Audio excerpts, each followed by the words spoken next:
I'm Ted Meyer. I am in Los Angeles, California, and I am talking to General Michael Hayden. You are a retired United States Air Force four-star general, former director of National Security Agency, principal deputy director of the National Intelligence, and director of the Central Intelligence Agency. And that seems like a pretty full life.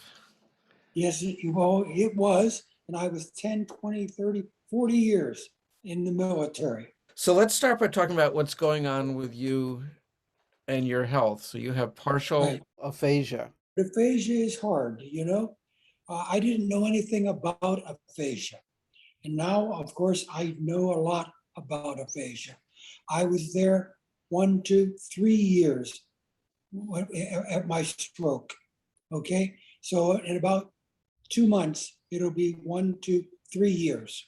Were you still working at the time when you had the stroke? Oh, yes, indeed. I was actually going back from uh, in not England, but France. I was there for a conference and a speech, and then I came back home to Virginia, and about 4 or 5 days later, I had a stroke. So you're used to leading and I assume being a four-star general and CIA, you might not have had a lot of privacy. There were always people around you.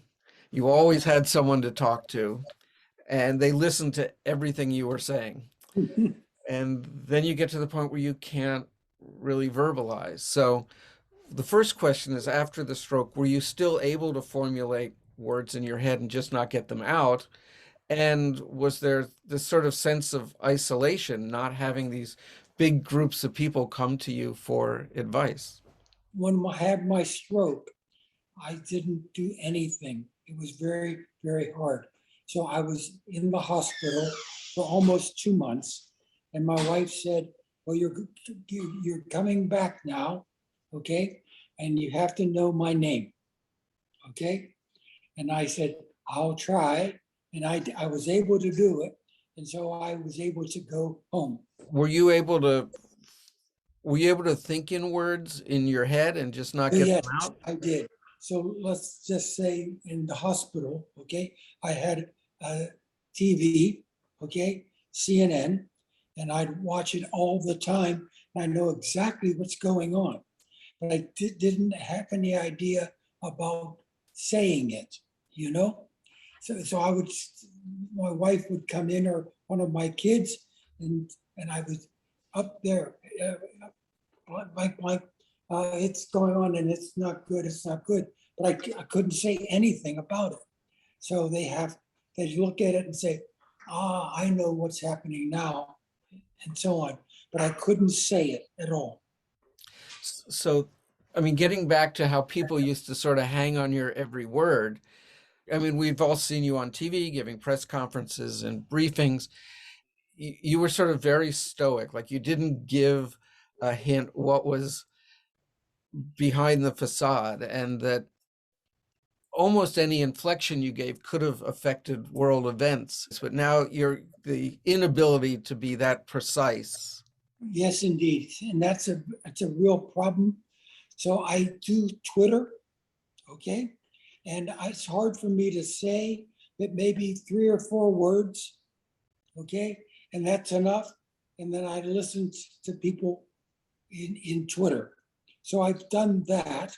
And many times, one, one, one thing I was 100, no, million, 2 million, 3 million tweets in one thing. Wow. Impressions. I get about seven. So I've done a lot of work with veterans over the years, and a lot of those people, they have brain injuries. Does this give you a different sense of some of the people who were working under you or under your command and might have gotten injured while like you're having to deal with a lot of things that those people who had traumatic brain injuries have to deal with? Exactly correct. And now I see some things that I didn't see before.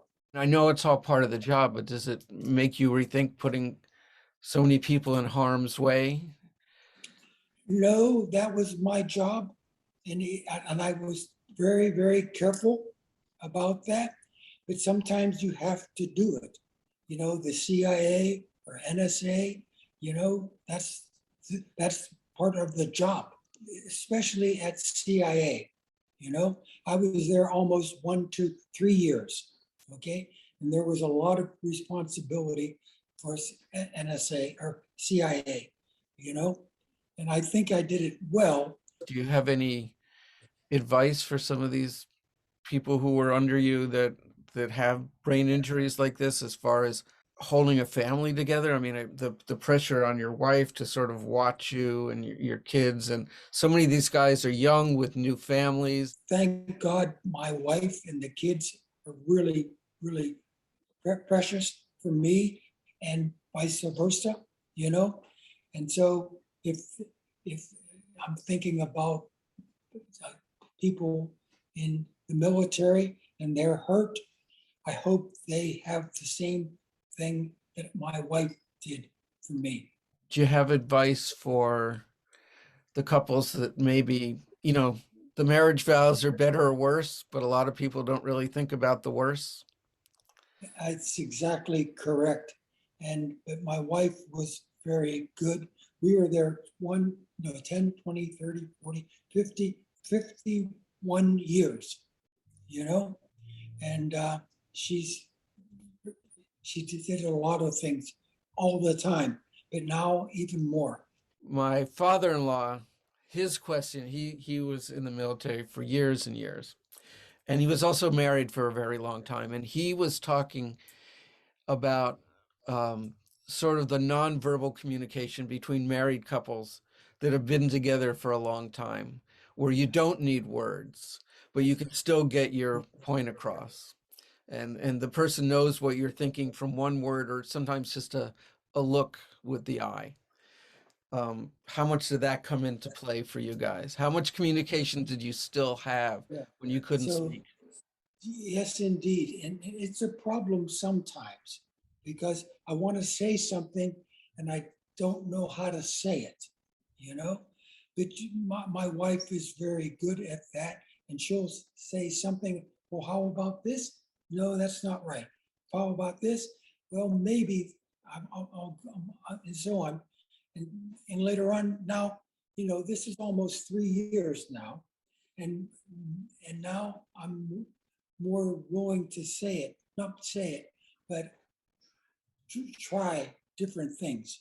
I heard your NPR interview, and there were a number of times where you said right and your wife corrected and said left, like you sort of mixed it Yeah, up.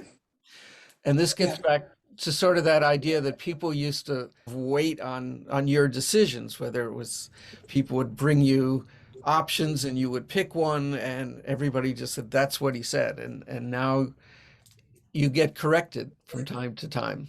Well, that's I like it a lot because you know left and right is a problem. Is it sort of like a giving up control, or do you, I mean, did Not it take a second control. to get used to someone correcting you? That's okay because first of all I now drive, and that you know maybe 2 months ago I now drive. Okay, so I'm driving and say, okay, I'm going to go left, or is it right? And maybe my wife will say, go this way, this way. Thank you again. Part of the initiative on Our Heart Speaks is for people that have had challenges midlife, is have they developed any skills? Have they learned any new abilities? Have you noticed anything that like you think, wow, I might not have even realized I could do that? For example, I can't write, okay, until about 3 or 4 months ago. And now I write a little bit now. And I was thinking about that and saying, wow, I can write again. That's really important. Now it's hard, you know, for a paragraph, that would be about an hour or so, but I now can do it. I was trying to picture you first enlisting and them yelling at you to do push-ups. did that kind of discipline, is that helping you now Yes, relearn to write? yes, indeed. You know, I was I'm sorry, what I want to do is say I'm a runner. I'm a runner and marathons. Okay. Hmm. And now I don't do that, of course, you know? So what am I to do? For the first time, and this is really interesting, this is only 1 or 2 weeks ago, I'm now going to a gym, okay? And Hmm. working out for the first time. And believe me, it's very hard, but I think I want to do that. How does that hardness physically compare to the mental hardness of relearning to write or relearning to speak? The same thing. You know, there's a lot going on, and it's a problem, but I want to do more things. This is my wife. Hello. Hi, Hello. how are you? And Okay. she said 1 or 2 things that I was able to see. Maybe you can remember that. What I- Well, you asked about what Mike can do that he couldn't do before. Yeah. Um, he writes now with he's right-handed, but he writes with his left hand. And his handwriting is actually neater than it ever was Oh, there you go. his whole life. So that's one thing. And you asked some questions too about how he handled people not hanging on his every word. Yeah. But we've been married for 50 plus years, and he had 3 kids he raised. And you know, kids, particularly teenagers, he went through great periods in his life where some people, mainly his family, that we were not hanging on his every word. That's so And funny. so sometimes our job was to keep him Grounded. grounded. So Grounded. funny. Well, let me ask you then the question that my father-in-law asked about nonverbal communication after his stroke and just sort of looking in his eyes and knowing what he was That's, thinking. that's important. So you have something to say, I think. Well, yeah, I mean, it's certainly, I could tell sometimes by the expression on his face. Like watching TV. And yeah, for sure. And also as his speech was returning, very often you asked him this question, and this is how it happens. He might say a word or a name, and I could generally come up with the person or thing he was trying to talk about with just a couple of words. He might be, I don't know, one time he was trying to come up with Nancy Pelosi, as talking to somebody, was asking him some questions. He said, woman, Baltimore, California. And I knew he was talking about Nancy Pelosi. No. And so I said Nancy Pelosi. Yeah, of course. And because I lived with him long enough, I know a little bit how his mind works and the kinds of things he was interested in. And so I could figure those kinds of things out. Not always. Sometimes it's been frustrating for everybody, and it's just hard. Well, thank you both. Thank you. Nice to meet you. All right. Thank you so much. Bye-bye. Thank you again. Bye-bye.